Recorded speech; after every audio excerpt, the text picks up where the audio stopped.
Full time at the Meadow, Shrewsbury Town have come from behind to win 3-2 here against Rochdale. So many talking points to cover over this video. We'll do our best to get them all done. A fair bit, to be fair, so I think we should be okay. We'll do our best to get it all done. I've got to start with saying that from the moment I stepped inside the Meadow today, the positivity felt like it was back. Seeing the players stay on the field, there was more desire than I've seen in the short few weeks that I've been covering this football club with you, and speaking to the fans outside, that's definitely bled into the fan base. So a positive day for Shrewsbury, wasn't it? Yeah, before I came I thought that the combination of a couple of things of, you know, having a Danny Coyne bounce after John Askey was sacked earlier in the week, and after we heard how great the training's been under Danny Coyne and Eric Ramsey, I thought that might play a part, that Town will be more prepared, better prepared. I don't know, they might run harder because they're trying to impress someone else. I thought there were a couple of factors that leaned towards a home win today, and I did think it would be more comfortable than it was. I thought we might get 2-0 or even a 3-0. Looked good, didn't it, when Ollie Norburn scored the pen, but Town were made to work pretty hard for it by fair play to a good attacking Rochdale team. But, you know, you are right, the whole place had a different vibe. Even when they were just warming up before kick-off, you just got a sense from the fans, didn't you? And, you know, here at the moment in this sort of temporary bit of limbo time where they're appointing a new manager, they've got someone at the helm in Danny Coyne who is loved from the fan base and really well supported from the, you know, no fans got a bad word to say against him, despite him losing 4 games in 2016 in charge. And I think they all want him to do well, which is so much different to how it was under John Askey. Sadly, there were a large group of fans who didn't really, you felt like they didn't really want him to do well, especially in the latter period, and it's just made such a difference. It's been feels like a breath of fresh air today in here, I would say. Of course, a 5-goal thriller win helps that, but from the very first moment in here, you're right, like before kick-off especially, there's a great vibe, great atmosphere, weren't there? And I mean, it took the fans a matter of, I'd say, maybe 10 minutes until we were hearing Danny Coyne's balmy army going around the stand. That actually, I think I tweeted it out like inside 2 or 3 minutes. It was, you know, they won on Tuesday, but that was a Checker Trade Trophy at Crewe. You know, it's bit by the by, but good for him to get that first win. Can he build on it and get that first league win for himself? He obviously has, and they're singing his name. Everyone's asking and saying on Twitter, you know, and elsewhere, I'm sure in your video with the fans, you know, give it Coyne till the end of the season. I showed that to him just now and he just sort of laughed it off. Obviously he's reiterated that that's not going to happen, but he's leaving, you feel he's leaving the team in a really great place for whoever comes in. It's such a contrast to when he was in charge for those 4 games before Paul Hurst, when it was sort of thrust upon him. He had no real assistance like he does now with Ramsey, and there seems to be great organisation now, and it's paid off today. Another mention today for you've mentioned the word desire, but the character and attitude and spirit to, you know, they were ahead today and looking comfortable. They conceded at a really hard time to concede. Started the second half a better team, but found themselves behind 2-1, and that must have been really difficult to take. And turned it around, which takes real sort of minerals, I think, real mental, positive mentality. So fair play, because that also comes from the management, I would say, before the game and at half time. It's easy to look at a change of manager, or at least a manager leaving, and then see that they've won the first league game straight back after. It's easy to say, well, look how much it's changed. But really, at the core, what Shrewsbury started with today was the same formation and the same 11 that Askey started against Salford. So really, was this Askey's win, do you think, today?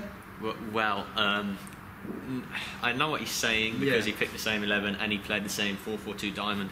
It was the same system and team used by John Askey last Sunday against Salford in that game, which finished horribly with the cheers and the jeers, I should say. You know, clearly Askey had a talented squad, and at times he picked the right team. At times at half time he'd switch to a right formation and, I won't say stumble across something, but find something that worked. Now, it didn't quite work against Salford last week, but I think it's an 11 that he started with, talented group, with further talented players on the bench. But Danny Coyne's earned this from the training this week. I mean, Askey brought in the players. He brought in Ollie Norburn, who scored twice, and Fajiri Okunabiri's got the other goal, and he brought in a lot of those players. But, you know, Coyne was in the dressing room with Eric Ramsey, motivating them before the game at half-time, in training all week, you know, hearing about how great that training was under the academy manager and Danny Coyne. So they've been the one that have worked on it, have had Rochdale watched, and, you know, highlighted where Rochdale are perhaps susceptible. I think they conceded a lot of goals. Rochdale probably saw why today. for whatever reason, there's just wave after wave of Shrewsbury attacks, seemingly all through the game. And Coyne's just said there he was big on, wanting him to press, and it's easy in this modern game where you say press high, but I noticed a really strong, intense high press.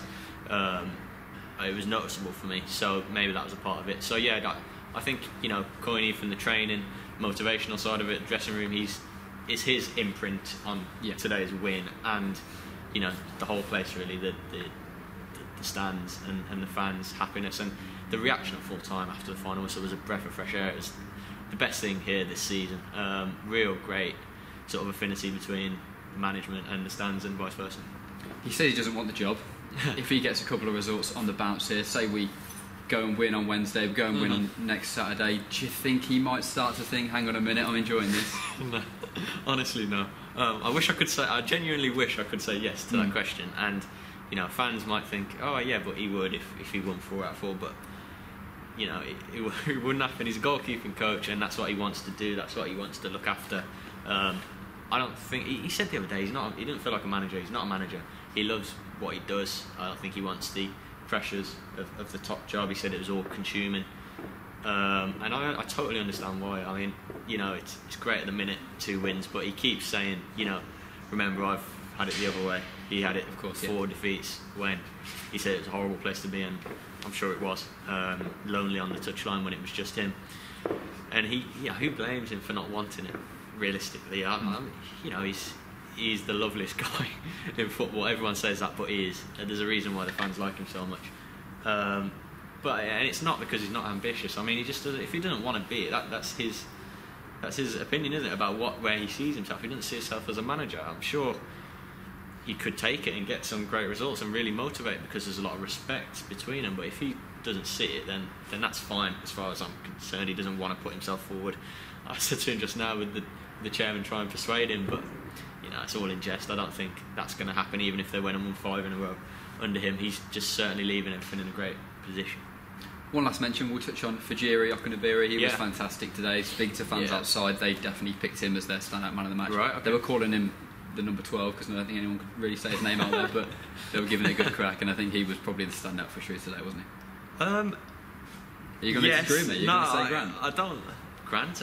No. But I don't like disagreeing with you, Tom. But in my match report, I've gone Norben. Really? Not just for the 2 goals. I mean, I'm a big fan of Ollie Norben. But I just think he gives everything. Not in terms of effort. I just think he's got a bit of everything. His tackles are great. Sometimes he can tackle like Grant. He's got the energy of Doherty. He's got a bit of skill. You see him dribble. His shooting's the best in a town team. He's not afraid to have a go. And he's top scorer now. He's got 5 goals and he's top scorer. And there are a few games start of the season where he weren't quite fit to start. So, ironically, he was the man John Askey really tried to sign this summer. From knew him from his Macclesfield days. Was crucial in getting Tranmere promoted last season from Mickey Mellon, and Askey tried all summer to get him in. Finally agreed a deal with Mellon, who didn't want to let him go from Tranmere for obvious reasons. And we're really seeing. But I think ever since he's been in the team, we're seeing how good he is. I think he's got a bit of everything, and he got the nod for the penalty, although Doherty wanted it by all accounts. Danny Coyne said let Norben have it, and he dispatched it. And the second goal, it was deflected, the winner, but you've got to shoot. If you don't, he was begging for it. He was begging for it for what felt like almost a minute before it came to him. It seemed slow to get to him, but when he got it, he made the most of it. If you don't buy a ticket, you won't win the lottery. Absolutely. Which is why I've never won a lottery. But it's nice though, isn't it, for us to stand there discussing a few players who could potentially. I'm going to put a vote out in a bit between Norben and Fajiri. To be fair, we just interviewed Okunabiri, and you were right. He was class, and he's right up there. I'm a massive fan of his as well. Didn't know how he was going to adapt to League One for ages, did we? Because he didn't get a go under Askey until fairly recently. He's just a live wire. He's just direct, pacey, lively, always thinking about trying to get a shot off. Doesn't need any backlift, or it's not predictable. We sort of joked about how slow Calvin Andrew was today, but Okunabiri feels the total opposite. He's so sharp, and just felt he needed that first League One goal, first Football League goal of his career, and now he's got that. I think his confidence will soar. He gets himself in positions, and Danny Coyne's called him a natural goal scorer. He said he'd wanted him in. Danny Coyne wanted Fajiri in the team for a while, so I think that